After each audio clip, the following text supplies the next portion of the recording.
નમસ્કાર વિદ્યાર્થી મિત્રો, ઓમ પબ્લિક સ્કૂલમાં આપનું હાર્દિક સ્વાગત કરું છું. વિદ્યાર્થી મિત્રો, આજે આપણે ધોરણ 12 સાયન્સમાં જે આપણું ચેપ્ટર ચાલી રહ્યું છે, ચેપ્ટર નંબર 2 દ્રાવણ, એમાં આજે આપણે એજિયોટ્રોપ મિશ્રણ શું છે એ આપણે જોઈશું. વિદ્યાર્થી મિત્રો, એજિયો મિશ્રણ જે ટોપિક છે એ ખૂબ જ ઇમ્પોર્ટન્ટ છે. જોઈએ કે એજિયોટ્રોપ મિશ્રણ કોને કહીશું અથવા એજિયોટ્રોપ મિશ્રણની અંદર કયા કયા મુદ્દાઓનો સમાવેશ થાય છે એ આપણે શીખીએ. તો વિદ્યાર્થી મિત્રો, સૌપ્રથમ કે જોઈએ કે એજિયોટ્રોપ મિશ્રણ આપણે જોઈએ તો એ દ્વિઅંગી દ્રાવણમાં જોવા મળશે. સૌપ્રથમ પહેલો મુદ્દો છે કે એજિયોટ્રોપ મિશ્રણ દ્વિઅંગી દ્રાવણોમાં જોવા મળશે. દ્વિઅંગી દ્રાવણ મતલબ શું? કે એવા દ્રાવણો જેમાં એક જ દ્રાવ્ય હોય અને એક જ દ્રાવક હોય, તેને આપણે શું કહીએ છીએ? દ્વિઅંગી દ્રાવણ કહીએ છીએ. વિદ્યાર્થી મિત્રો, દ્વિઅંગી દ્રાવણ એટલે શું? કે એવા દ્રાવણો કે જેની અંદર એક દ્રાવ્ય હોય અને બીજો દ્રાવક હોય, આ બે જ વસ્તુ હોય, જેને આપણે શું કહીએ છીએ? દ્વિઅંગી દ્રાવણો. એક દ્રાવ્ય અને બીજો દ્રાવક. ઓકે વિદ્યાર્થી મિત્રો, અને એ જે બંને હોય વિદ્યાર્થી મિત્રો કેવા હોવા જોઈએ? વિદ્યાર્થી મિત્રો, બંને પ્રવાહી હોવા જોઈએ. પ્રવાહી પ્લસ मतलब एजोट्रोप मिश्रण क्यारे संभव बनशे? द्विअंगी मिश्रणमां संभव बनशे. प्रवाही प्रवाही બંને પ્રવાહી હોવા જોઈએ. ઓકે, તો અહીં અંદર એજોટ્રોપ મિશ્રણ સંભવ બની શકે છે. બીજું આપણે મુદ્દો લખી શકીએ કે તેમનું અથવા આપણે લખી શકીએ કે તેમાં નિશ્ચિત સમઘટન હોય છે. આ આપણે લખી શકીએ છીએ. હવે નિશ્ચિત સમઘટન મતલબ શું? કે એજોટ્રોપ મિશ્રણ હું તમને વાત કરું તો એક એક્ઝામ્પલ દ્વારા આપણે સમજીએ કે 68% HNO3 પ્લસ 32% પાણી. વિદ્યાર્થી મિત્રો, આ જે મિશ્રણ છે એ એજોટ્રોપ મિશ્રણ છે. હવે દાખલા તરીકે 68 ની જગ્યાએ હું એના પર્સન્ટેજ બદલી દઉં તો પછી એ એજિયોટ્રોપ મિશ્રણ કહેવાશે નહીં. એટલે મેં કીધું કે તેમાં નિશ્ચિત સમઘટન અથવા આપણે લખી શકીએ નિશ્ચિત સમઘટન સમઘટન હોય છે. આ જે છે વિદ્યાર્થી મિત્રો, આ એજિયોટ્રોપ મિશ્રણ છે. વિદ્યાર્થી મિત્રો, 68% HNO3 32% પાણી. જો અહીં 32% ને બદલે હું અહીં 40% પાણી કરતો, 60% HNO3 કરતો, તો ત્યાં એજિયોટ્રોપ મિશ્રણ નહીં બને. મતલબ કે એજિયોટ્રોપ મિશ્રણ એ શું છે વિદ્યાર્થી મિત્રો? એની અંદર નિશ્ચિત સમઘટન હોય છે. આ બાબત આપણે ધ્યાનમાં રાખવા જેવી છે. બીજી આપણે બાબત જોઈએ, આપણે અચળ ઉત્કલન બિંદુ ધરાવે છે. અચળ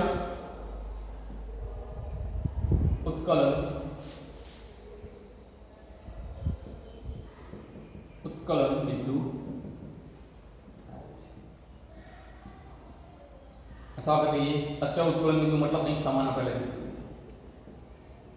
વિદ્યાર્થી મિત્રો, દાખલા તરીકે હું એક્ઝામ્પલ આપું કે આપણે HNO3 લીધો, જે કેટલું છે 68% છે, પ્લસ તમે અહીં 32% પાણી નાખો છો, તો એ જે મિશ્રણ બન્યું વિદ્યાર્થી મિત્રો, એ બને જે મિશ્રણ બન્યું એ એજોટ્રોપ મિશ્રણ છે અને એનું ઉત્કલન બિંદુ સમાન થઈ જશે. મિશ્રણ નથી કર્યું એ પહેલા તો H2O અને HNO3 નો ઉત્કલન બિંદુ અલગ અલગ હશે વિદ્યાર્થી મિત્રો. જ્યારે હું 32% H2O અને 68% HNO3 બંનેને ભેગા કરું છું તો જે દ્રાવણ બન્યું એનું ઉત્કલન બિંદુ સમાન થઈ જશે વિદ્યાર્થી મિત્રો, કોન્સ્ટન્ટ થઈ જશે વિદ્યાર્થી મિત્રો. તો આ બધું યાદ રાખજો કે અચળ ઉત્કલન બિંદુ ધરાવે છે, મતલબ સમાન ઉત્કલન બિંદુ ધરાવે છે. બીજા આપણે વાત કરીએ કે તેમને વિભાગીય નિષેધન દ્વારા અથવા નિષેધન પદ્ધતિથી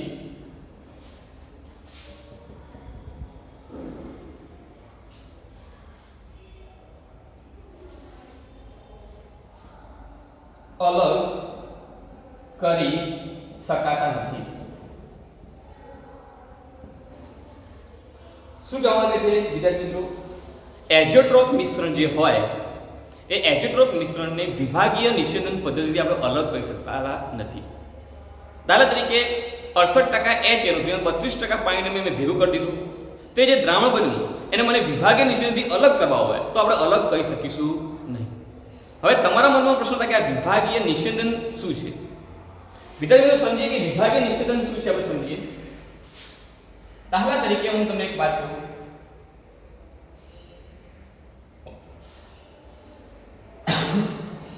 અહીં મેં બે પ્રવાહી ભેગા કર્યા છે વિદ્યાર્થી મિત્રો.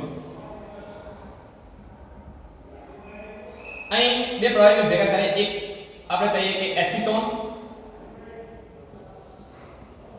એસિટોન છે અને પ્લસ આપણે બીજું જોઈએ પાણી છે. આ બે પ્રવાહીને મેં ભેગા કર્યા છે. એસિટોનનો જે ઉત્કલન બિંદુ છે આપણે જોઈએ તો લગભગ આમથી 55 સેલ્સિયસ આસપાસ છે. શું છે? 55 સેલ્સિયસ છે. અંદાજે કહું છું વિદ્યાર્થી, એસિટોનનો ઉત્કલન બિંદુ 55 સેલ્સિયસ છે, જ્યારે પાણીનું ઉત્કલન બિંદુ છે એ 100 સેલ્સિયસ છે. તમે બધા જાણો છો. આ આપણે શું શીખીએ છીએ? વિભાગીય નિષેધન શું છે એ આપણે શીખીએ છીએ. કારણ કે અહીં શબ્દ આપણે યુઝ કરીએ છીએ વિભાગીય નિષેધન પદ્ધતિ. તો જુઓ, અહીં બે મિશ્રણ લીધું છે એસિટોન અને પાણી. તો અહીં લખું છું, અહીં આપણે લખી દઈએ કે એસિટોનનું આપણે ઉત્કલન બિંદુ જોઈએ તો 55 સેલ્સિયસ અને પાણીનું પેલું છે ઉત્કલન બિંદુ 100 સેલ્સિયસ છે. ઓકે, હવે એને હું શું કરું છું વિદ્યાર્થી મિત્રો? ગરમ કરું છું. હવે તમે ગરમ કરશો તો પહેલા 5 સેલ્સિયસ જેટલું ગરમ થશે, પછી 10 સેલ્સિયસ, 25 સેલ્સિયસ, 50 સેલ્સિયસ ધીમે ધીમે ગરમ થશે. તો વિદ્યાર્થી મિત્રો 50 સેલ્સિયસ ઉપર મતલબ કે 55 સેલ્સિયસ પહોંચશે ત્યારે આ બંને મિશ્રણમાંથી કોણ પહેલા ઉકળશે? કોની પહેલા બાષ્પ બનશે? એસિટોનની, કારણ કે એસિટોનનું ઉત્કલન બિંદુ ઓછું છે.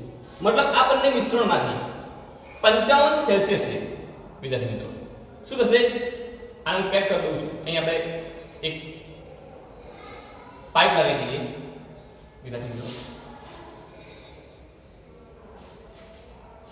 એટલે 55 સેલ્સિયસ આ એસિટોનની બાષ્પ બનશે. આ એસિટોનના બાષ્પના અણુઓ છે એ ઉપર જશે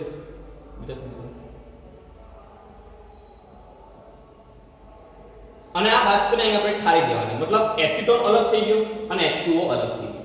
તેને શું કહેવાય? વિભાગીય નિષેધન કહેવાય. શું કહેવાય? વિભાગીય નિષેધન. પણ એઝોટ્રોપ મિશ્રણમાં શું કહે છે કે તેમને વિભાગીય નિષેધન પદ્ધતિ આપણે અલગ કરી શકાતા નથી. હવે એવું કેમ થાય છે વિદ્યાર્થી મિત્રો? એવું એમ થાય છે વિદ્યાર્થી મિત્રો કે એનું કારણ એ છે કે દાખલા તરીકે હું વાત કરું કે HNO3 પ્લસ H2O 68% HNO3 અને અહીં આપણે લખીએ 32% H2O. આ શું છે વિદ્યાર્થી મિત્રો? એઝિયોટ્રોપ મિશ્રણ છે. આ બંને મિશ્રણને જો મને વિભાગીય નિષેધનથી આપણે અલગ કરવું તો નહીં કરી શકીએ. જેમ આપણે આને કર્યું અલગ. આ અલગ થઈ જશે, આ અલગ નહીં થતું. હવે કેમ અલગ નહીં થતું એ આપણે જોઈએ. તો અહીં તમે જોશો તો આ કેમ અલગ નહીં થતું વિદ્યાર્થી મિત્રો? કારણ કે અહીં આપણે HNO3 ની આપણે વાત કરીએ તો HNO3 પ્રવાહીના પ્રવાહીના મોલ અંશ બરાબર તેના મતલબ HNO3 ના બાષ્પમાં રહેલ મોલ અંશ બરાબર થઈ જાય છે. એઝોટ્રોપ મિશ્રણ એ વિભાગીય નિષેધનથી આપણે અલગ કરી શકતા નથી. અહીં એઝોટ્રોપ મિશ્રણનું મેં એક ઉદાહરણ આપ્યું છે 68% HNO3 પ્લસ 32% H2O. તો આ બંને જે મિશ્રણ છે એ આપણે એઝોટ્રોપ મિશ્રણ કહીએ છીએ. તો આ HNO3 પ્લસ 32% H2O છે. તો એમાં શું થાય છે જે HNO3 છે HNO3 ની પ્રવાહીમાં રહેલ HNO3 ના પ્રવાહી સ્વરૂપમાં રહેલ HNO3 ના મોલ અંશ અને જો HNO3 જો બાષ્પ બને તો એના જે મોલ અંશ છે એ બંને સરખા થઈ જાય છે વિદ્યાર્થી. યાદ રાખજો. એ જ પ્રમાણે અહીં આપણે પાણીની આપણે વાત કરીએ તો H2O પ્રવાહીના મોલ અંશ બરાબર H2O બાષ્પના મોલ અંશ.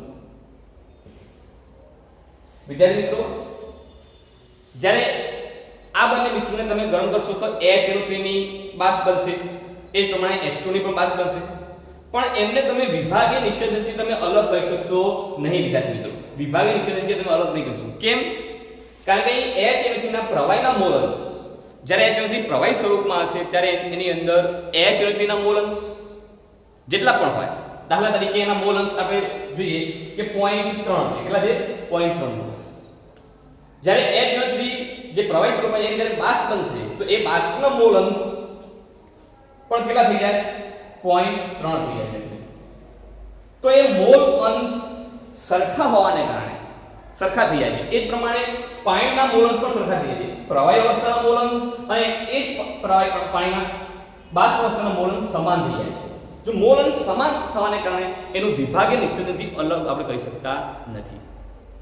અને બીજી બાબત આપણે જોઈએ કે તમે જો જ્યારે બંને પ્રવાહીને તમે ભેગું કરો છો વિદ્યાર્થી મિત્રો, ત્યારે એનું ઉત્કલન બિંદુ સમાન થઈ જાય છે, કોન્સ્ટન્ટ થઈ જાય છે. તો એક આ બીજું પણ કારણ છે કે એને આપણે વિભાગીય નિષેધનથી અલગ કરી શકાતા નથી. પણ અહીં એવું નથી વિદ્યાર્થી, અહીં એવું નથી. તો અહીં તમે એસિટોન અને પાણી છે એ બંનેનું મિશ્રણ હશે તો એને તમે આરામથી તમે એને શું કરશો? વિભાગીય નિષેધનથી તમે અલગ કરી શકશો. કારણ કે અહીં શું થાય છે કે એસિટોનના પ્રવાહીના મોલ અંશ અને એસિટોનના બાષ્પના મોલ અંશ સરખા નથી. એ જ પ્રમાણે પાણીના પ્રવાહી સ્વરૂપના મોલ અંશ અને એ જ પાણીના બાષ્પ અવસ્થાના મોલ અંશ સરખા નથી વિદ્યાર્થી મિત્રો. જો સરખા ન હોય મોલ અંશ તો એનો આપણે વિભાગીય નિષેધનથી આપણે અલગ કરી શકીએ છીએ. તો તમે લખી શકો છો વિદ્યાર્થી મિત્રો. ઓકે, તો અહીં લખી શકીએ કે H2O ના મોલ અંશ બરાબર અહીં પ્રવાહી સ્વરૂપમાં અને X મોલ અંશ H2O બાષ્પ વિદ્યાર્થી બાષ્પના મોલ અંશ શું થાય છે? સરખા થઈ ગયા છે. એ જ પ્રમાણે H2O અહીં H2O પર લખી દીધું HNO3 ના પ્રવાહીના મોલ અંશ અને એ જ HNO3 ની બાષ્પના મોલ અંશ સરખા થઈ જાય. જો મોલ અંશ સરખા થઈ જાય તો એનું વિભાગીય નિષેધન આપણે કરી શકતા નથી. આ બાબત ખાસ ધ્યાન આપજો. ઓકે,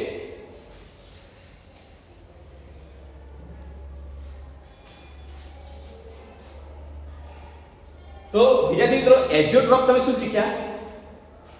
એઝિયોટ્રોપ તમે એ શીખ્યા.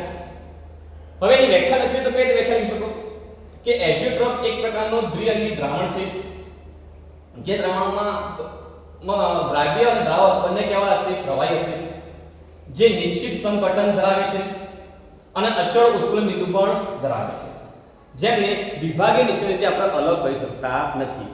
તો એ જે દ્રાવણ છે એને આપણે શું કહીએ છીએ? એઝિયોટ્રોપ મિશ્રણ કહીએ છીએ.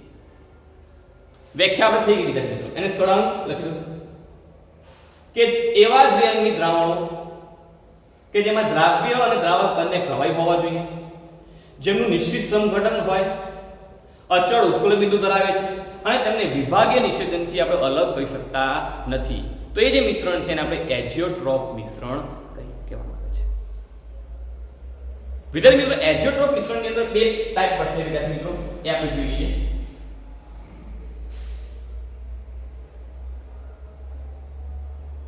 એઝિયોટ્રોપ મિશ્રણ.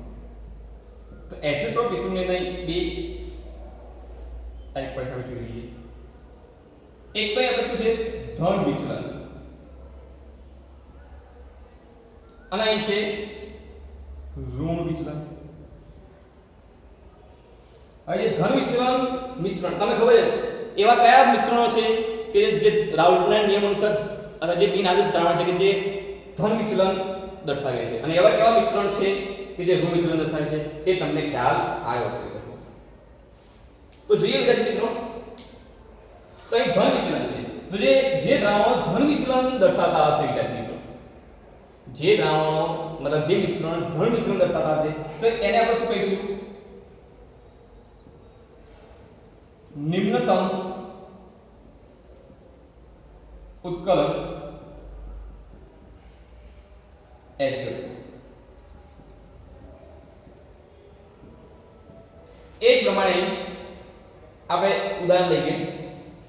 જે દ્રાવણો ઋણ વિચલન દર્શાવતા રાઉલ્ટના નિયમ અનુસાર મતલબ રાઉટના નિયમના આધારે આપણે જે દ્રાવણનું ઋણ વિચલન દર્શાવતા એને આપણે કહીશું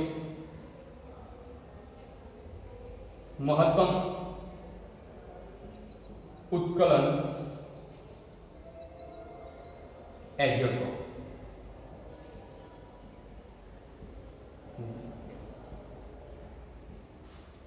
હવે એમાં જોઈએ આપણે ઉદાહરણ તરીકે આપણે જોઈએ તો અહીં આપણે લખીએ છીએ કે 95% ઇથેનોલ અને અહીં આપણે ઋણ વિચલનની આપણે વાત કરીએ તો અહીં 68% HNO3 પ્લસ 32% પાણી. આ જે બંને ઉદાહરણો છે 95% ઇથેનોલ એ કોનું ઉદાહરણ છે? નિમ્નતમ ઉત્કલન એઝિયોટ્રોપનું જે ધન વિચલન દર્શાવે છે. 68% HNO3 અને 32% H2O જે ઋણ વિચલનનું ઉદાહરણ છે જેને આપણે કહીએ છીએ મહત્તમ ઉત્કલન એઝિયોટ્રોપ. હવે વિદ્યાર્થી મિત્રો તમે જોશો તો આ હવે સમજવું પડશે. આને આપણે હવે આલેખ દ્વારા આપણે સમજીએ વિદ્યાર્થી મિત્રો કે ધન વિચલન જે છે મતલબ 95% ઇથેનોલ એ ધન વિચલન દર્શાવે છે એને આપણે નિમ્નતમ ઉત્કલન એઝિયોટ્રોપ કહીએ છીએ. એને આપણે સમજીએ. હવે વિદ્યાર્થી મિત્રો અહીં 95% ઇથેનોલ છે એને આપણે આલેખ દ્વારા આપણે સમજીએ તો તમે જો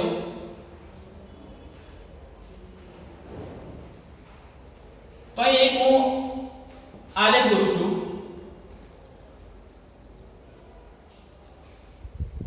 આ એક આલેખ દોર્યો છે વિદ્યાર્થી મિત્રો. અહીં શું છે 95% ઇથેનોલ છે અને બીજું કયું 95% ઇથેનોલ મતલબ 5% શું હશે? પાણી હશે વિદ્યાર્થી મિત્રો. પહેલા આપણે હું આદર્શ જે દ્રાવણ માટેનો આપણે જે આલેખ શીખ્યા હતા એ આપણે જોઈ લઈએ રાઉટના નિયમ અનુસાર. તો અહીં આપણે જોઈએ આદર્શ આલેખની આપણે વાત કરીએ. આદર્શ આલેખ આવી રીતે વિદ્યાર્થી મિત્રો આ જે રેખા છે એ શું છે? આદર્શ છે વિદ્યાર્થી મિત્રો.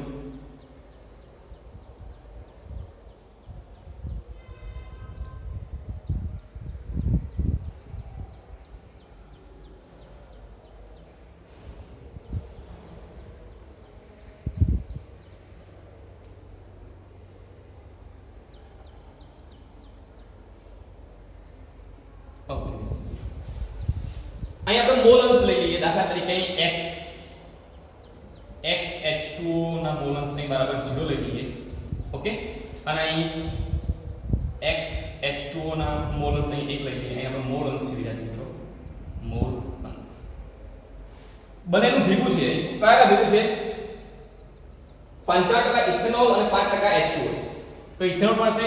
અહીં જો x બરાબર જે x બરાબર મોલ અંશ છે H2O ના 0 લીધા છે તો અહીં આપણે x જે C2H5OH છે એના બરાબર આપણે 1 લઈ લઈશું અને અહીં C2H5OH બરાબર 0 લઈશું. તો વિદ્યાર્થી મિત્રો આ જે છે આદર્શ આલેખ છે. પણ મેં તમને કીધું કે 95% ઇથેનોલ અને 5% જે H2O છે વિદ્યાર્થી મિત્રો એ જે છે એ શું છે? ધન વિચલન દર્શાવે છે. તો ધન વિચલન આપણે દર્શાવવું હોય તો ધન વિચલન તમે આપણે કઈ રીતે દર્શાવતા વિદ્યાર્થી મિત્રો તમને યાદ હોય તો ધન વિચલન તમે આવી રીતે દર્શાવો વિદ્યાર્થી મિત્રો. જે આદર્શ રેખા હોય વિદ્યાર્થી મિત્રો જે આદર્શ રેખા હોય મતલબ કે આ જે આદર્શ લાઈન છે વિદ્યાર્થી મિત્રો એ આદર્શ લાઈન થી ધન વિચલન મતલબ શું? એની ઉપરથી આપણે આલેખ દોરવાનો હોય છે. તો દોરીએ આપણે.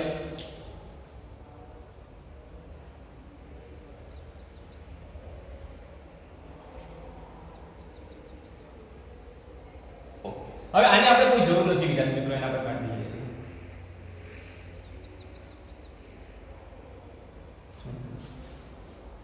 આ આદર્શ રેખા છે. ટોટલ કુલ બાષ્પ દબાણ આપણે આદર્શ રેખા છે. હવે આ જે આલેખ આપણે કેમ દોરીએ છીએ? આ ઉપરની બાજુ કેમ દર્શાવીએ છીએ?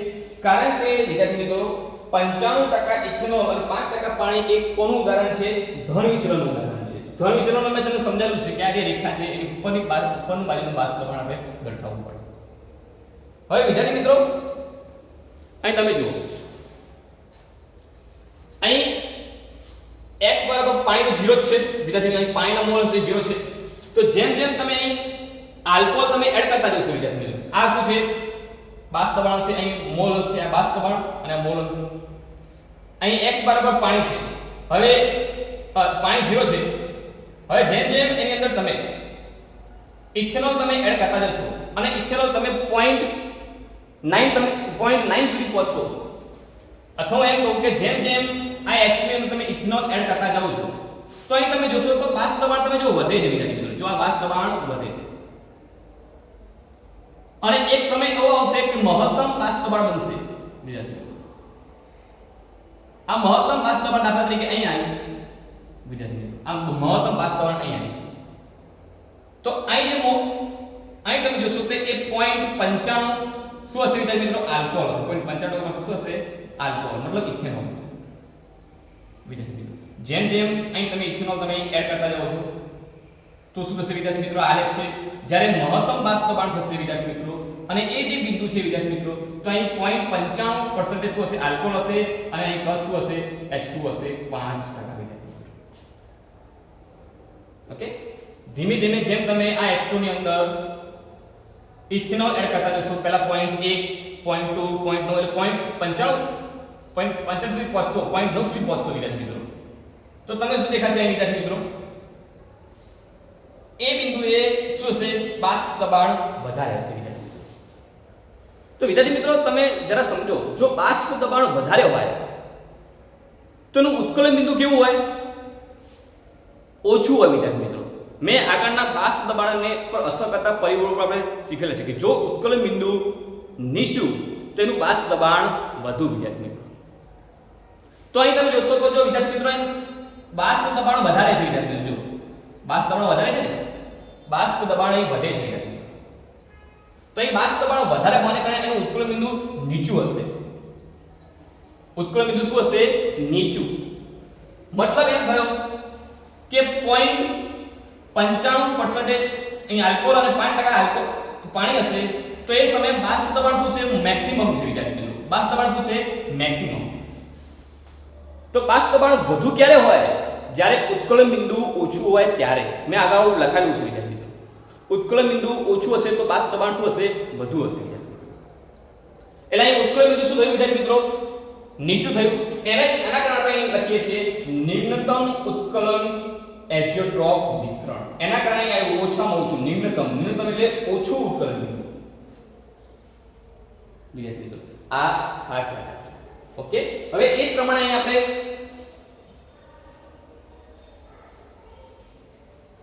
જોઈએ વિદ્યાર્થી મિત્રો 68% HCl થી 32% પાણી. સેમ આલેખ આપણે કરીએ વિદ્યાર્થી મિત્રો.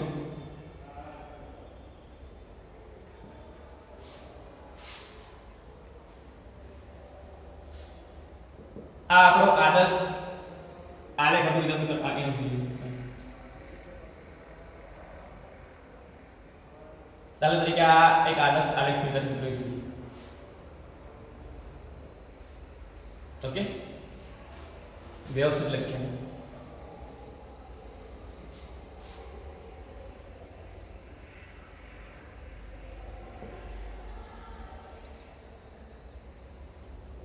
ઓકે, આ આદર્શ જે પી ટોટલ ની જે રેખા હતી આદર્શ એની આપણે વાત કરીએ વિદ્યાર્થી મિત્રો. હવે જો 68% HCl અને 25% H2O આ સાનું મિશ્રણ છે, ઋણ વિચલનનું મિશ્રણ છે. ઋણ વિચલન મિશ્રણનું બાષ્પ દબાણ કેવું હોય, ઓછું હોય છે. મતલબ એની જે રેખા છે, આ આદર્શ જે રેખા છે એના કરતા એની રેખા કેવી હશે વિદ્યાર્થી મિત્રો, અહીં જોઈશું તો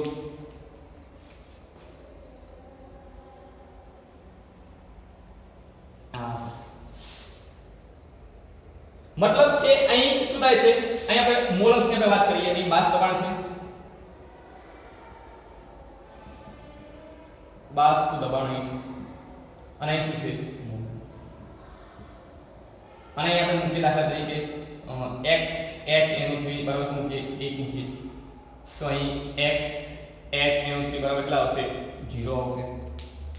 એ જ પ્રમાણે અહીં x H2O બરાબર 0 મૂકો તો અહીં x H2O બરાબર 1 મૂકો. આ મોલન્સ આલેખ છે. તો તમને ખબર HNO3 અને H2O એ બંનેને જે મિશ્રણ કરીએ એ કયું ઉદાહરણ છે, ઋણ વિચલનનું છે. ઋણ વિચલનનું ઉદાહરણ કારણે એનું જે બાષ્પ દબાણ ધીમે ધીમે ઘટે છે. બાષ્પ દબાણ ધીમે ધીમે ઘટશે તો એકવાર આપણે જોઈએ બાષ્પ દબાણ ધીમે ધીમે ઘટે છે. એ ધીમે ધીમે ઘટે છે. આ બાષ્પ દબાણ ધીમે ધીમે એકવાર એકદમ બાષ્પ દબાણ એકદમ ઘટી હશે વિદ્યાર્થી મિત્રો તો તો આ જે ઓછામાં ઓછું બિંદુ હશે એ જે હશે વિદ્યાર્થી મિત્રો, એ મિશ્રણ કયું હશે વિદ્યાર્થી મિત્રો? અહીં શું હશે વિદ્યાર્થી મિત્રો? 32% H2O અને 68% HNO3 મિશ્રણ છે. વાસ્તવમાં ધીમે ધીમે ઘટે છે. એટલું ઓછું ઘટી છે, મહત્તમ ઓછું એકદમ ઘટી છે વિદ્યાર્થી મિત્રો. તે જે બિંદુ હશે એ સમય શું હશે? 32% H2O અને 68% HNO3 હશે વિદ્યાર્થી મિત્રો. ઓકે, તો વિદ્યાર્થી મિત્રો અહીં જે તમે જોશો તો વાસ્તવમાં ઘટે છે વિદ્યાર્થી મિત્રો. અહીં જે બાષ્પીભવન ઘટી ગયું વિદ્યાર્થી મિત્રો, કેવું થયું? 32% થી H2O અને 68% H2O એ બાષ્પીભવન ઘટી ગયું. હવે બાષ્પીભવન ઘટે ક્યારે વિદ્યાર્થી મિત્રો? બાષ્પીભવન ક્યારે ઘટશે વિદ્યાર્થી મિત્રો? કે જ્યારે ઉત્કલન બિંદુ ઊંચું હોય. તો આ જે મિશ્રણ મળ્યું હોય, ઓછામાં ઓછા બાષ્પીભવન અહીં જે મિશ્રણ મળે છે 32% H2O અને 68% એને આપણે એઝિયોટ્રોપ મિશ્રણ કહીએ છીએ. એઝિયોટ્રોપ મિશ્રણ કહીએ છીએ. પણ અહીં ઉત્કલન બિંદુ ઘટે જાય છે, સોરી બાષ્પીભવન અહીં ઘટે છે. બાષ્પીભવન અહીં ઘટે છે. તો અહીં બાષ્પીભવન ક્યારે ઘટે? જ્યારે ઉત્કલન બિંદુ ઊંચું હોય ત્યારે, મહત્તમ હોય ત્યારે. માટે અહીં આ એઝિયોટ્રોપ મિશ્રણ છે, આ એઝિયોટ્રોપ મિશ્રણ છે. પરંતુ કયું મિશ્રણ છે? મહત્તમ ઉત્કલન એઝિયોટ્રોપ. કયું છે? મહત્તમ ઉત્કલન બિંદુ એઝિયોટ્રોપ છે. કેમ મહત્તમ ઉત્કલન બિંદુ? કારણ કે તમે જોશો તો આ બિંદુએ બાષ્પીભવન એકદમ ઓછું છે વિદ્યાર્થી મિત્રો. બાષ્પીભવન ઓછું ક્યારે હોય? જ્યારે એનું ઉત્કલન બિંદુ મહત્તમ હોય તો. મતલબ આનો જો તમે આલેખ ઉત્કલન બિંદુ મોલ અંશ દોરશો તો એનું આલેખ હશે ઉલટો, આના કરતા ઊંધો હશે વિદ્યાર્થી મિત્રો. આ ખાસ ધ્યાન રાખજો વિદ્યાર્થી મિત્રો. અહીં આપણે કોનું આલેખ કર્યો? બાષ્પીભવન વિરુદ્ધ મોલ અંશનું દોર્યું. તો અહીં તો મોલ અંશ ઘટે છે વિદ્યાર્થી મિત્રો. તો જો અહીં બોઇલિંગ પોઈન્ટ મતલબ ટેમ્પરેચર વિરુદ્ધ મોલ અંશ દોરશો તો એનો ગ્રાફ ઊંધો આવશે વિદ્યાર્થી મિત્રો. કેમ? કારણ કે બાષ્પીભવન નીચું કેમ હોય? ક્યારે હોય? જ્યારે એનું ઉત્કલન બિંદુ ઊંચું હોય ત્યારે. તો વિદ્યાર્થી મિત્રો તમે સમજી શકો છો કે અહીં જે એઝિયોટ્રોપ મિશ્રણની આપણે વાત કરી છે. તો વિદ્યાર્થી મિત્રો મહત્તમ ઉત્કલન બિંદુ એઝિયોટ્રોપનું ઉદાહરણ આપો. કયું ઉદાહરણ છે? 68% HNO થી 32% H2O નું મિશ્રણ, જે નીટની અંદર પ્રશ્ન પૂછાલો છે. વિદ્યાર્થી મિત્રો અહીં ખાસ ધ્યાન આપજો કે અહીં મહત્તમ ઉત્કલન બિંદુ, મહત્તમ શબ્દ ક્યાંથી આવ્યો? કારણ કે અહીં બાષ્પીભવન ઓછું છે. બાષ્પીભવન ઓછું ક્યારે હોય? જ્યારે ઉત્કલન બિંદુ વધારે હોય ત્યારે. એટલે અહીં આ શબ્દ આવે છે. અહીં નિમ્નતમ ઉત્કલન બિંદુ ક્યારે આવ્યું? અહીં નિમ્નતમ ઉત્કલન એઝિયોટ્રોપ કેમ આવે છે? કારણ કે ધન વિચલનની અંદર બાષ્પીભવન વધારે હોય. બાષ્પીભવન વધારે ક્યારે હોય? જ્યારે ઉત્કલન બિંદુ નીચું હોય. એટલે અહીં આવશે નિમ્નતમ ઉત્કલન બિંદુ એઝિયોટ્રોપ. તો વિદ્યાર્થી મિત્રો આ ખાસ ધ્યાન રાખજો. Okay, thank you very much વિદ્યાર્થી મિત્રો. હું આશા રાખું છું કે આની અંદર તમને ખ્યાલ